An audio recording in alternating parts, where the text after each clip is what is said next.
Okay let's start. Welcome everyone. So अभी हम लोग देखेंगे कोरोमंडल इंटरनेशनल को। आज के मार्केट में कोरोमंडल इंटरनेशनल ने टॉप फॉल दिखाया है। हाईएस्ट फॉल था जो कि था 7.67% का ड्रॉप। अब इस स्टॉक के अंदर कुछ ना कुछ तो गड़बड़ हुई होगी, उसकी वजह से ये फॉल आया होगा, या फिर इसके अंदर प्रॉफिट बुकिंग आई होगी। क्या वो रीजंस हैं, उनको हम लोग समझने की कोशिश करेंगे इस एनालिसिस के अंदर।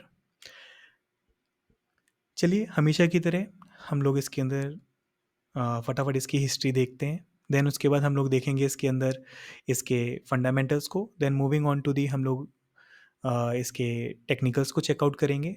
फाइनली हम लोग इसमें एक चीज़ और ऐड करेंगे।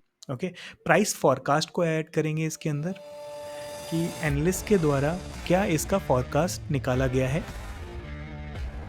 देन उसके बाद हम लोग एक बार बात करेंगे और इसका न्यूज़ फ्लो कैसा है। कोई न्यूज़ फ्लो में कोई ऐसी चीज़ आई है क्या स्पेसिफिक जिससे इस स्टॉक को इफेक्ट पड़ सकता है किसी भी तरीके से, पॉजिटिव या नेगेटिव। चलिए विदाउट एनी डिले हम लोग स्टार्ट करते हैं कोरोमंडल इंटरनेशनल को। सो हिस्ट्री की अगर बात की जाए, Coromandel international in the year of 2009 में आया था, ठीक है। और इसने फिर फर्स्ट हाई दिया 2011 तक का, जो था 351 रुपीज़ का। फिर 2011 से लेकर 2010 में एक्चुअली हाई दिया था, सॉरी। देन उसके बाद इसने 2017 में जाके कहीं दोबारा इस लेवल को क्रॉस किया। ऑलमोस्ट 7 ईयर्स तक ये एक साइडवेज मूव में चला, ठीक है। ये इस वजह से हो सकता है, या तो फिर ये किसी ऐसे सेक्टर से जुड़ा हुआ है जिस सेक्टर में ग्रोथ बहुत स्लो है, या फिर एक लो पेस्ड ग्रोथ है। उसको देखेंगे जब हम इसके फंडामेंटल्स को जानेंगे, तब हम पता करेंगे ये कंपनी किस फील्ड में काम करती है। 2017 में जब इसमें मूव आया, देन अगेन इसमें एक साइडवेज आया, मूव स्टार्ट हो गया। 2 साल का इसमें साइडवेज रहा और 2020 में फिर जाके, सॉरी 2 साल नहीं 3 साल चला, क्योंकि 2017 के बाद 2020 में जाके कहीं ये मूव आया। तो ऑलमोस्ट 3 ईयर्स के अराउंड का टाइम पीरियड इसने साइडवेज में बिताया। देन उसके बाद इसने जब क्रॉस किया और फिर धीमे धीमे धीमे अप एंड डाउन करके, कोई स्पीड तो नहीं थी, बट हाँ धीमे धीमे ये ऊपर गया है। आई होप कि इसके फंडामेंटल्स अच्छे होंगे जिसकी वजह से ये ऊपर गया होगा। कोई बड़ा सीवियर फॉल इसमें कभी भी नहीं आया आता हुआ दिखा है। इट शोज़ कि इसमें स्ट्रॉन्ग सेल्स और प्रॉफिट ग्रोथ बनी हुई है लगातार। अभी इसमें एक फॉल आया हुआ है इस स्टॉक के अंदर। अब इस फॉल को हम लोग देखेंगे, क्या ये प्रॉफिट बुकिंग है या फिर कोई सीवियर रीज़न की वजह से गिरा है। चलिए फटाफट इसको फंडामेंटल्स को देख लेते हैं इसके। First of all, Coromandel works in the field of fertilisers and pesticides. Market में ये इनके ऑर्गेनिक एंड न्यूट्रिशनल फर्टिलाइजर्स में ये लोग काम कर रहे हैं, ठीक है। और इंसेक्टिसाइड्स हो गए, फंजीसाइड्स हो गए और हर्बिसाइड्स हो गए इनके पास। तो ये कंपनी 1961 से हमारे इंडियन मार्केट में है और इनका हेडक्वार्टर है सिकंदराबाद के अंदर। कंपनी के ओनरशिप की अगर हम लोग बात करें तो ये कंपनी 60% हेल्ड करती है खुद से, इनके पास हैं शेयर्स इनके, बस 40% मार्केट में फ्रीली अवेलेबल है। तो कंपनी का कंट्रोल जो है वो कंपनी के पास ही है, पब्लिक के पास नहीं है अभी। अगर बात करें वैल्यूएशन की, वैल्यूएशन इज़ अराउंड 16.55x, और अगर बात करें प्राइस टू सेल्स वो 1.27 के अराउंड है। दिस इज़ गुड, अंडर 20 है वैल्यूएशन वाइज, ये स्टॉक सही लग रहा है। इसकी प्रीवियस वैल्यूएशन देख लेते हैं। प्रीवियस वैल्यूएशन 2018 में 20 के अराउंड थी, जो धीमे धीमे डाउन आई है और राइट नो एक एवरेज लेवल पे है। 2022 में ये 12 रुपए के आ गई थी और करंटली उससे इंक्रीज हुई, मतलब एक डाउन साइड जाने के बाद इसमें एक रिकवरी आई हुई है। तो वैल्यूएशन वाइज इसमें अपसाइड दिख रहा है। ग्रोथ की बात कर लेते हैं। इस कंपनी का रेवेन्यू कभी 2018 में 131 बिलियन का होता था, जो कि अभी बढ़ के 151 बिलियन हो गया। मतलब कोई बड़ा गैप नहीं आया है। प्रीवियस ईयर से देखा जाए तो 123 बिलियन से 50, मतलब 25 बिलियंस के अराउंड चेंज आया है। अगर हम बात करें नेट मार्जिन्स की, नेट मार्जिन्स ऑलमोस्ट सेम है, थोड़ा इंक्रीज है प्रीवियस ईयर से, दैट इज़ फ्रॉम 12% से 13% के अराउंड का। रीज़न ये भी हो सकता है क्योंकि ये कोई हाई पेस्ड सेक्टर नहीं है एग्रीकल्चर का, और इसमें जो कोई नीड, जितने भी लैंड्स हैं या फिर फार्मर्स हैं, अचानक से तो कोई ऐसी चीज़ नहीं होगी जो बहुत ज़्यादा इस्तेमाल करना स्टार्ट कर देंगे। जितनी ज़रूरत होती है उतना ही लोग इस्तेमाल करते हैं। तो अभी बात आती है कि इसका यील्ड कैसा है, क्या यील्ड इंक्रीज़ हो रहा है? इनका यील्ड था 1.3 का, जो कि करंटली 1.36, मतलब कोई ख़ास बड़ा चेंज नहीं आया है। सेम उसी लेवल के अराउंड है। अगर हम बात करें 2019 के मुकाबले तो थोड़ा डाउन है यील्ड। यील्ड में थोड़ा डाउन है, मतलब इनकी अर्निंग्स इतनी ज़्यादा नहीं है कि हमेशा बढ़ती जा रही हों। तो एक स्टेबल अर्निंग्स हैं, तो उसी हिसाब से इन्होंने कहीं न कहीं फैक्ट्री या मैन्युफैक्चरिंग प्लांट में इनका कॉस्ट बढ़ा होगा, जिस वजह से इन्होंने प्रॉफ़िट शेयरिंग थोड़ी कम की होगी।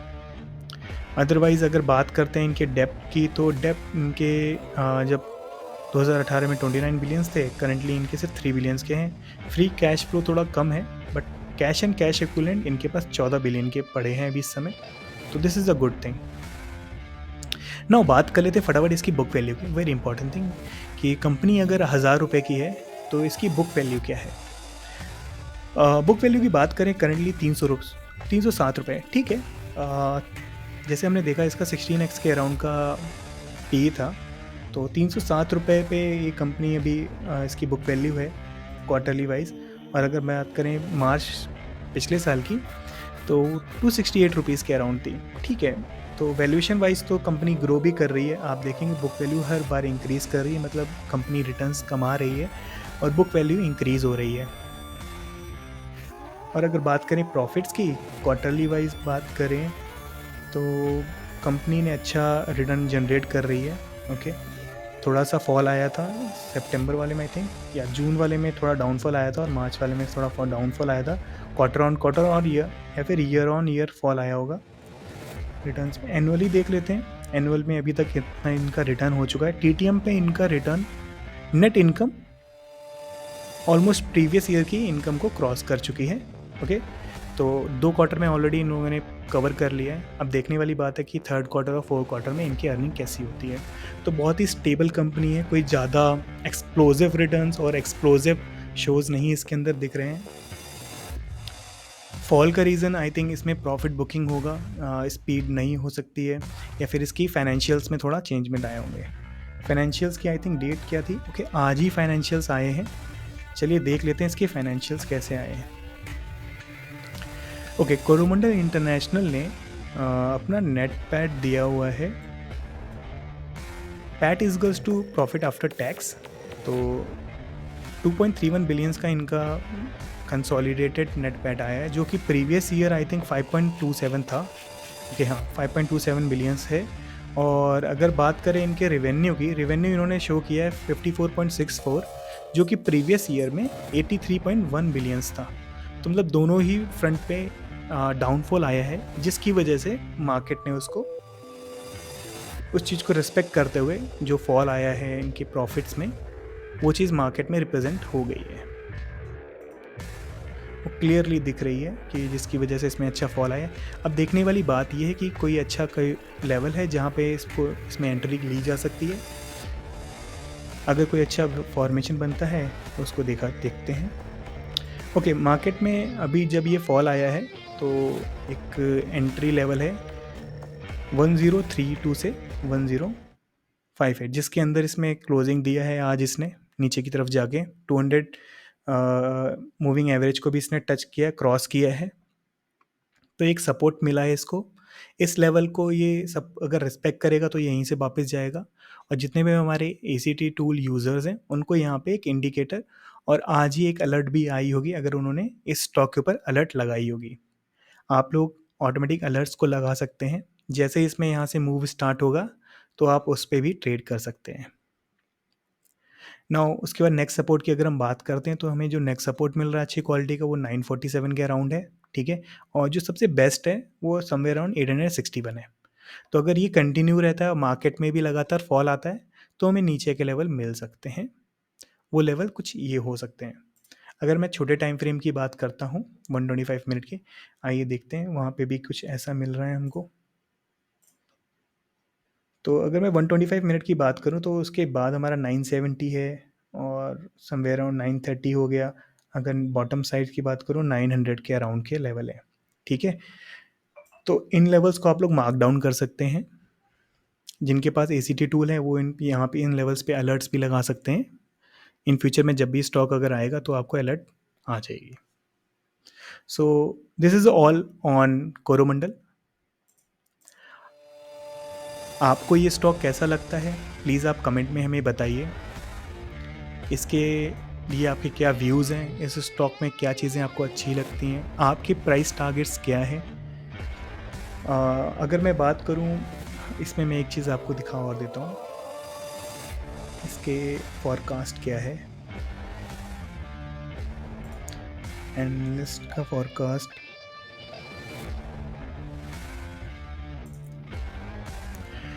अगर हम बात करें, इसमें एनालिस्ट 9 एनालिस्ट ने इस स्टॉक के ऊपर अपने व्यूज़ दिए हुए हैं, जिन्होंने ये एक्सपेक्ट किया कि ये स्टॉक मैक्सिमम 1430 का लेवल टच कर सकता है। नीचे साइड में ये स्टॉक 1000 के अराउंड जा सकता है। करंटली ऑलरेडी ये ट्रेड कर रहा है 1050 के पास, तो मिनिमम ये लोग जो एक्सपेक्ट कर रहे हैं वो 1000 रुपीज़ है और करंटली ये 1050 पे और एवरेज लेवल 1243 का है। तो अगर कोई अपॉर्चुनिटी मिलती है स्टॉक में, एंट्री की जा सकती है अकॉर्डिंग टू एनालिस्ट व्यूज़। अगर आप बात करें रिपोर्टेड और एस्टिमेटेड अर्निंग्स के हिसाब से, आप देख सकते हैं हर बार इंक्रीज़ हुआ है, थोड़ा थोड़ा बीच में थोड़ा डाउन आया है in the front of revenue, but overall is good. तो एनालिस्ट का व्यू भी अपर साइड में ज़्यादा है और जो एवरेज प्राइस निकल के टारगेट आ रहा है वो 1243 आ रहा है according to analyst view. So this is all on Coromandel. अगर आपको ये वीडियो अच्छी लगी हो प्लीज़ आप इस वीडियो को लाइक दीजिए। अगर इसमें कोई ऐसा पॉइंट आपको जो समझ नहीं आया प्लीज़ आप कमेंट में मुझे पूछ सकते हैं, ठीक है। रेस्ट अगर आपको कोई चीज़ आप जानना चाहते हैं तब भी आप मुझे कमेंट में पूछ सकते हैं उस चीज़ को भी। इसके अलावा अगर आपको ये वीडियोस अच्छी लग रही हैं प्लीज़ आप हमारे चैनल को सब्सक्राइब कीजिए। मिलते हैं फिर आपको नेक्स्ट वीडियो में।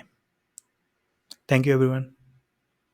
This video is intended solely for educational purposes, and we do not offer trading tips or advisories. The content presented reflects our best knowledge, and we have no intention of causing harm to anyone's reputation or opposing any specific views. We welcome suggestions and emphasize that the video represents our perspectives on the discussed topic. We have been a NISMBA certified mutual fund distributor for the past 7 years. NISM was established in 2006 by the Securities and Exchange Board of India (SEBI). We are not SEBI registered financial advisors. We request all the listeners to do their research before mobilizing their money or making any financial decision.